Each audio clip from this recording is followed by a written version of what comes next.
A ver, pensemos en esto por un momento. ¿Qué pasaría si les dijera que una bacteria que vive tranquilamente en nuestra boca, una tal Fusobacterium nucleatum, no es solo un pasajero inofensivo, sino que en realidad es una especie de actor principal en el drama del cáncer, influyendo en cómo crece, cómo se disemina y, lo que es peor, cómo se resiste nuestros tratamientos? Bueno, precisamente de eso vamos a hablar hoy, de esta conexión que es tan sorprendente como decisiva. Ok, este va a ser nuestro recorrido. Primero, vamos a conocer a este culpable inesperado.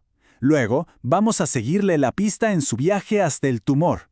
Veremos cómo le echa leña al fuego del cáncer, cómo sabotea los tratamientos y, para terminar, las nuevas puertas que esto nos abre en la clínica. ¿Listos? ¡Vamos allá! Muy bien, arranquemos con la primera sección. Vamos a poner sobre la mesa el enigma que tiene a la comunidad científica, bastante intrigada. La pregunta del millón es esta, ¿no? ¿Cómo es posible que una bacteria tan común de la boca termine siendo un motor para el cáncer en lugares tan lejanos como el colon o el páncreas? Es que entender esto es la pieza central de todo el rompecabezas.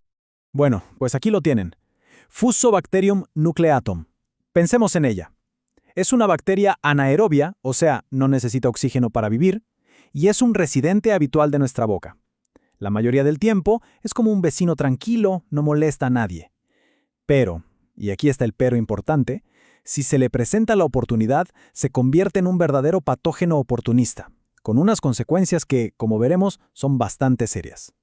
Este esquema nos da una vista panorámica de toda la historia, ¿verdad? La bacteria sale de la boca, logra colarse en un tumor y una vez adentro es como si tomara el control, dirige el crecimiento, impulsa la metástasis y hasta lo defiende de los tratamientos. Es entender este proceso completo lo que nos está abriendo un mundo de posibilidades diagnósticas y terapéuticas, así que vamos a desglosar cada una de estas etapas. La pregunta obvia es, ¿y cómo lo hace? ¿Cómo llega desde la boca hasta, por ejemplo, el colon? Bueno, de eso se trata esta segunda parte. Vamos a ver el increíble viaje que hace esta bacteria para llegar y establecerse en tumores que están muy lejos de su hogar original. Parece que tiene dos autopistas principales. La primera es, digamos, la ruta directa. La bacteria viaja con la saliva, es lo suficientemente resistente como para sobrevivir al ambiente ácido del estómago y llega al tracto gastrointestinal. La segunda ruta es más sistémica. Es la diseminación hematógena. Básicamente se cuela en el torrente sanguíneo y una vez ahí, tiene pasaje libre para llegar a prácticamente cualquier tejido del cuerpo. Claro, pero viajar es una cosa y saber dónde bajarse es otra. ¿Cómo sabe la bacteria a qué tejido adherirse? Y aquí es donde la biología se pone elegante. Funciona con un mecanismo que es básicamente como una llave y una cerradura. La bacteria tiene en su superficie una proteína, la FAP2, que es su llave. Y esta llave está buscando una cerradura muy particular, un tipo de azúcar, el gal-galNAc, que, y esto es fundamental, las células cancerosas expresan en cantidades enormes en su superficie. Y justo ahí está la explicación de su tropismo, de su afinidad por los tumores. Cánceres como el colorectal, el de páncreas, el de mama, todos tienen en común que su superficie está plagada de este azúcar, gal-gal-NAC. Así que en la práctica se convierten en verdaderos imanes para Fusobacterium nucleatum. Perfecto, la bacteria ya llegó y se instaló en el tumor. ¿Y ahora qué? Bueno, ahora es cuando entramos en el corazón de este asunto. Vamos a ver los mecanismos moleculares con los que F. nucleatum pasa de ser un simple inquilino a ser un promotor activo del cáncer. Miren con atención este gráfico porque es fundamental. La primera jugada de la bacteria es desarmar al sistema inmune. Usa su proteína FAP2 para unirse a un receptor llamado T-HIT en nuestras células inmunitarias, como las células NK, y es como si les pusiera el freno de mano, las apaga. Pero no se queda ahí. Al mismo tiempo, a través de otro receptor, el TLR4, recluta a otras células, las células supresoras derivadas de mieloides, que básicamente crean un escudo alrededor del tumor. El resultado, el tumor se vuelve invisible para nuestras defensas. Y el ataque no es solo externo. La bacteria es capaz de hackear la maquinaria interna de la propia célula tumoral. Fíjense, manipula la expresión de ciertos ARN para acelerar el metabolismo del tumor, o sea, para darle más combustible. También estimula la angiogénesis, que es la creación de nuevos vasos sanguíneos para que el tumor se nutra mejor.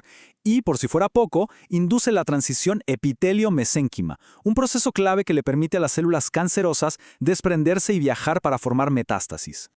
Como vemos, es un ataque por múltiples frentes. Por una parte, causa daño directo al ADN celular mediante especies reactivas de oxígeno. Y por otra, usa su propio arsenal molecular, sus factores de virulencia, como la adesina Fada, para encender interruptores moleculares dentro de la célula que promueven el cáncer, como la famosísima vía de señalización Wnt-beta-catenina.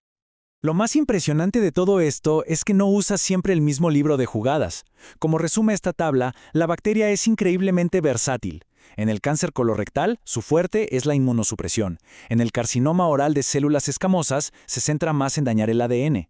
Es decir, despliega diferentes estrategias según el contexto para lograr el mismo objetivo. Una adaptabilidad patogénica realmente notable.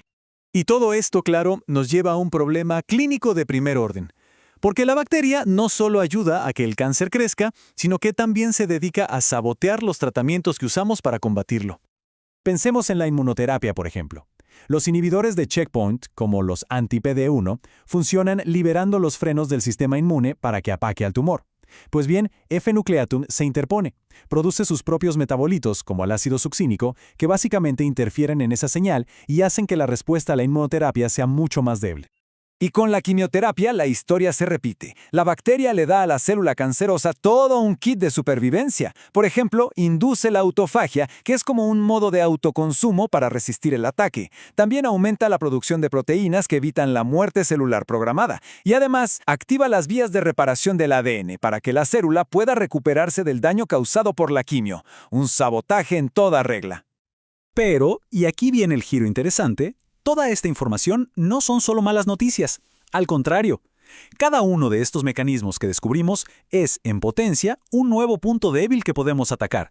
Conocer a fondo al enemigo nos da el mapa para diseñar estrategias clínicas mucho más inteligentes. Hablemos de diagnóstico, por ejemplo. Hoy en día dependemos mucho de procedimientos invasivos como la colonoscopía. Pero, ¿y si pudiéramos desarrollar pruebas no invasivas? Imaginen un test que mida la cantidad de esta bacteria en heces, o que detecte anticuerpos contra sus proteínas en una muestra de saliva o sangre. Esto podría cambiar por completo las reglas del juego para el cribado de cáncer colorectal y otros tumores. Y su valor como marcador pronóstico es tremendo. Miren, este dato es muy revelador. La supervivencia a 5 años para pacientes con cáncer colorectal que desarrollan metástasis hepática, un proceso en el que F-nucleatum está muy implicado, cae en picado a un 16.9%. Comparen eso con el más del 70% de los pacientes sin metástasis. Detectar la presencia de la bacteria podría ser una señal de alerta temprana para identificar a los pacientes con mayor riesgo. Y esto, por supuesto, nos lleva a pensar en nuevas terapias, estrategias que ya no solo apuntan al tumor, sino también a su cómplice bacteriano. Estamos hablando de antibióticos más dirigidos, del uso de bacteriófagos, que son virus que atacan bacterias como si fueran misiles de precisión, de usar probióticos o trasplantes de microbiota para restaurar un ecosistema saludable, o incluso de diseñar anticuerpos que bloqueen esa llave de la que hablamos, la proteína FAP2, para desarmar a la bacteria. Todo esto nos deja con una reflexión final, que creo que es muy potente. Hemos pasado de una era en la que el microbioma era prácticamente ignorado en la oncología a entender que estos microorganismos son jugadores clave en el tablero. Y la gran pregunta que queda en el aire es, ¿será que el próximo gran avance en la terapia contra el cáncer no venga de un nuevo fármaco, sino de aprender a manipular nuestro propio ecosistema microbiano?